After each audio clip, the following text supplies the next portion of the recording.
Este ano, o Fantástico está investigando os gargalos do Brasil. Já mostramos bilhões de reais desperdiçados no sistema elétrico e na transposição do Rio São Francisco. Chegou a hora da série Brasil, quem paga é você. Sônia Bride, qual é o tema dessa noite?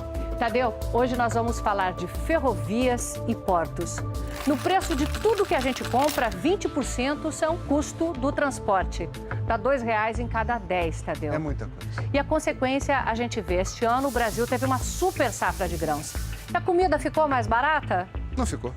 Isso porque o preço do transporte fica mais caro ano a ano. De 2003 até 2011, o frete desde a lavoura mais do que triplicou. É uma situação absurda, Sônia. E essa conta acaba sendo de todos nós.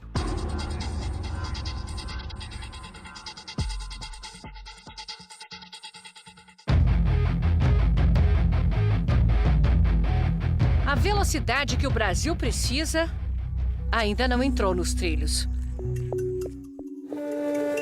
É preciso uma caminhonete fazendo as vezes de trem para percorrer a ferrovia Norte-Sul no centro do país. Estamos entre Palmas, no Tocantins, e Anápolis, Goiás. 700 quilômetros que ainda não podem ser chamados de ferrovia. O país gastou 5 bilhões e 100 milhões de reais. E depois de 2 décadas, continua esperando pelo trem. Depois da obra toda paga, ficaram tantos problemas acumulados que o Brasil ainda vai precisar gastar 400 milhões de reais.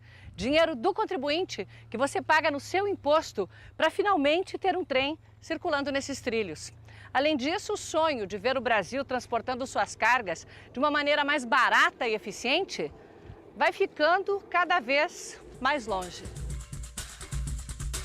O Tribunal de Contas da União comprovou que a obra, além de superfaturada, foi mal feita. Sem proteção, os taludes, esses cortes feitos na terra, se desmancham sobre a estrada de ferro. Curvas fechadas demais. Ou o trem reduz a velocidade, ou descarrila. Em muitos pontos, os trilhos simplesmente não foram soldados. São presos por talas que não suportam o peso de trens carregados. Aqui a empreiteira entregou um longo trecho de uma área de manobra sem o leito de brita sob os trilhos. Se um trem passasse aqui, afundaria. E tem mais. Não há um pátio de manobra sequer no caminho. Portanto, não tem lugar para permitir o cruzamento de trens que vão em direção contrária e nem lugar para carregar ou descarregar. São mais de 700 quilômetros desde Palmas, no Tocantins, até aqui, já dentro do perímetro urbano de Anápolis, em Goiás. E aí, faltando apenas 6 quilômetros para chegar ao pátio de manobras e ao fim de linha. Não que esse pátio exista. Depois do túnel, tem o espaço e as pilhas de trilhos que, de tanto tempo estocados, estão perdendo a garantia. Para o IPEA, o Instituto de Pesquisas Econômicas Aplicadas, esse é o tipo de situação que o Brasil não pode mais permitir se quiser se desenvolver. É hora de fazer bem feito, agora. Porque não adianta fazer um projeto vagabundo, começar uma obra e daí a pouco isso dá com os burros na água, né? Ou com os trilhos frouxos, literalmente. Ou com os trilhos frouxos. Ou trilhos moles. Só agora o Ministério dos Transportes constatou que o aço dos trilhos comprados na China não tem a dureza necessária e, por isso, a capacidade de carga deve diminuir. O prejuízo é contabilizado dia a dia pelas empresas do Distrito Industrial de Anápolis. Só desta aqui saem todo mês caminhões que percorrem 300 mil quilômetros fazendo entregas. O transporte hoje para a nossa empresa representa em torno de 30% do custo final do produto. Com a ferrovia, o custo poderia cair, criando as condições para expandir os negócios. Nós vamos crescer, em média, 30% ao ano após a ferrovia estiver funcionando. Para o atual presidente da Valec, a empresa do governo encarregada de construir ferrovias, a obra atrasou e ficou tão mais cara porque foi feita sem um projeto executivo. Não necessariamente aquilo que foi feito a mais significa um dano ou um prejuízo ao erário, mas evidentemente uma falta de planejamento. Tá? Eventualmente você pode ter má fé e algum desvio na obra que a gente tenta coibir de todo jeito, mas uma falta de planejamento pode dar vazão a isso, sim. Agora a Valec fará os projetos antes de qualquer nova licitação. Mas parece impossível ter chegado até aqui numa obra que começou há 26 anos, ainda no governo Sarney. Eu acho que nenhum presidente terá condições de interromper esta obra. Mas parou. 18 anos. Retomada no segundo mandato do presidente Lula, continuou sendo feita sem projeto. Hoje, o governante toma a decisão de fazer e aí é que a máquina vai preparar aquele projeto para ser executado. Como a sociedade está ansiosa, você acaba comprimindo a preparação do projeto e para começar mais rapidamente a obra. Para o Tribunal de Contas da União, isso é uma porta aberta para a corrupção. Quando a obra já começa assim, com um projeto que se sabe que não é o projeto adequado, já se cria um clima de desorganização, que favorece a pessoas, fraudes, corrupção, que se favorece a tentativas de ganhar indevidamente por meio dos chamados aditivos. O responsável pela obra, o então presidente da Valec, José Francisco das Neves, conhecido como Juquinha, foi preso em julho do ano passado pela Polícia Federal. A investigação mostrou que, à frente da Valec, o patrimônio de Juquinha saltou de R$500 mil para mais de 60 milhões. As escutas telefônicas que o envolviam na corrupção foram anuladas pela Justiça. Juquinha foi solto, mas não inocentado. Ainda responde a processo por desvio de dinheiro das obras da Norte-Sul. O advogado de Juquinha diz que vai provar a inocência dele na Justiça. Bernardo Figueiredo preside a EPL, a empresa de planejamento de logística, criada pelo governo no ano passado para fazer os projetos de infraestrutura antes de as obras começarem. A EPL prepara um mapa de transportes que inclui 10 mil quilômetros de ferrovias para escoar as cargas do país. A missão da empresa é inverter essa lógica de desperdícios.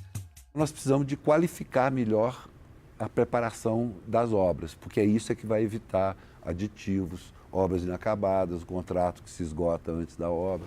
O leito inacabado da Norte-Sul passa nos fundos da empresa de farelo de soja. Vocês já estavam contando que ia chegar quando? Essa promessa já era para 2008 e ainda continua só no Leitos. Nem mesmo os trilhos estão aí. A empresa que fica em Anápolis usa a antiga ferrovia que vai até o Porto de Vitória, no Espírito Santo. Mas para exportar para a Europa, a Norte-Sul baixaria muito os custos. Entre você mandar o produto hoje para Vitória ou mandar para o Porto de São Luís, você teria a economia de 4 mil quilômetros de frete marítimo. É muita coisa. É muita coisa. É um desperdício. É o custo do Brasil. Uma espiadinha no mapa deixa claro. Saindo daqui para embarcar tanto em São Luís quanto em Belém, já estaria a meio caminho da Europa. Ou do Canal do Panamá, de onde seguiria para a China. É a 7ª maior obra de transporte em andamento no mundo. Uma espinha dorsal cortando o Brasil do Pará a Rio Grande do Sul. Mas só há trens no trecho de Palmas, no Tocantins, a Ceilândia, no Maranhão. Lá, a Norte-Sul se encontra com a estrada de ferro Carajás, que chega ao porto do Itaqui, em São Luís, no Maranhão. Outros 2 trechos estão em obras. O resto nem começou. No trecho que vai de Goiás a São Paulo, o TCU descobriu que várias pontes não têm projeto. Estivesse o trem pronto e não haveria engarrafamentos na entrada dos portos. A maioria dos caminhões que está no pátio de espera do Porto de Santos saiu do norte do Mato Grosso. Lá na lavoura, o Brasil é o mais eficiente do mundo. Ninguém produz melhor ou mais barato. E este ano tivemos super safra. Mas depois de 2 mil quilômetros da estrada, o custo do frete já consumiu 30% do preço da soja. E vai ficando impagável com os atrasos. Em Santos você tem que esperar para descer a serra, fica até 5 horas para descer a serra. Quando chega no Ecopátio, fica 2, 3 horas para entrar dentro do Ecopátio. O Ecopátio é um estacionamento onde eles esperam vaga para entrar no porto. Depois que sai do Ecopátio, muitas vezes você pega 3, 4 horas de fila para chegar dentro do porto. Chega dentro do porto, tem engarrafamento também. Todo mundo perde. Nós ganhamos porcentagem, né? Não somos salariados. Nós estamos parados, nós estamos perdendo, nós não ganhamos dinheiro, nós não temos salário fixo. O engarrafamento de caminhões é pior porque a cada vez que chega um trem, a estrada é bloqueada. O viaduto que evitaria isso é obra do PAC, mas não ficou pronto a tempo da safra.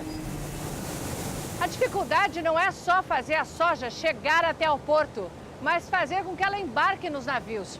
O Brasil não tem berços suficientes, quer dizer, espaço e estrutura para carregar os navios. Um outro engarrafamento, lá na entrada do porto.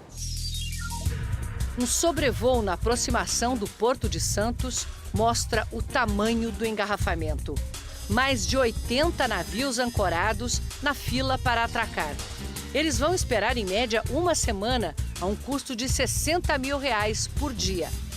Essa é uma das razões para que, entre os BRICS, o grupo de países emergentes mais ricos, o Brasil fica em último lugar em qualidade de portos e ferrovias.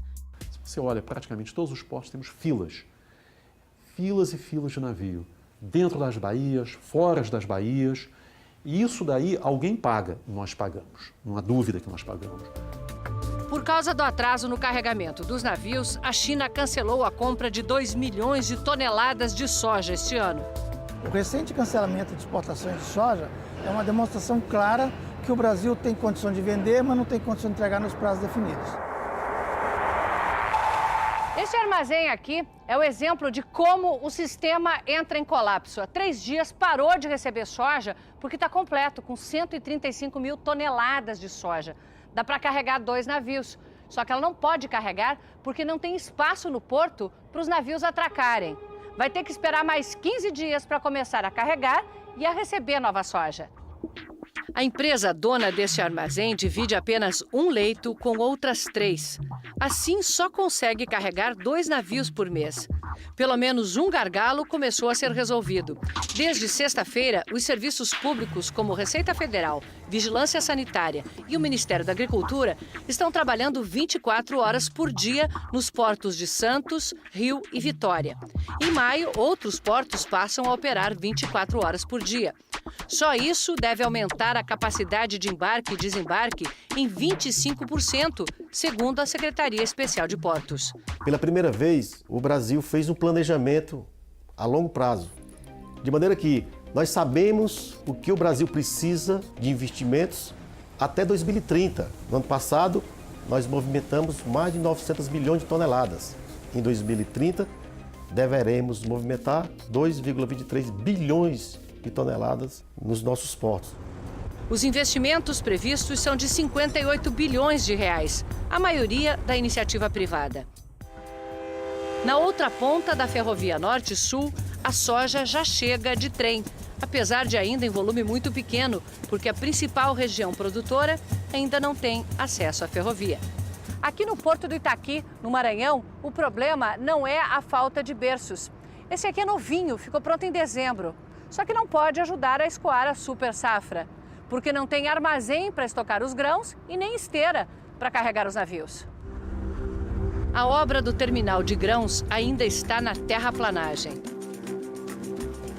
Ao lado, num terminal privado de uma empresa de mineração, mais de 3 milhões de toneladas de soja chegam de trem todo ano.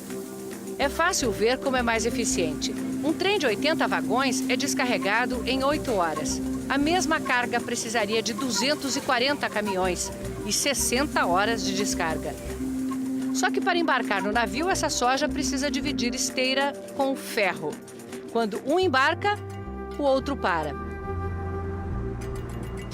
A empresa está construindo um armazém e esteiras para duplicar a capacidade de embarque. A carga de contêineres também enfrenta problemas. No Porto de Santos, muitos navios, depois da espera, saem com espaço vazio nos porões, porque por falta de dragagem, a entrada do porto é rasa demais e não permite carga plena. O operador do terminal diz que seus preços de operação são competitivos, mas aumentam muito por causa do acesso dos navios e dos caminhões. O custo, então, está em chegar e sair do porto? O custo está exatamente em chegar e sair do porto. Se você fizer um comparativo, o custo de um transporte de contêiner de São Paulo para cá custa mais ou menos R$ 1.200. Isso equivale a $600. Com $600 você atravessa a costa americana, da costa leste para a costa oeste. 4.300 quilômetros pelo que pagamos por 120 quilômetros. É que lá vai de trem. Se a ferrovia Norte-Sul estivesse pronta, o Brasil também sentiria o impacto de redução de custos. E, em vez de esvaziar, encheria os cofres públicos. De 2007 até agora, teria faturado 12 bilhões de reais, suficientes para pagar a obra e lucrar 50%.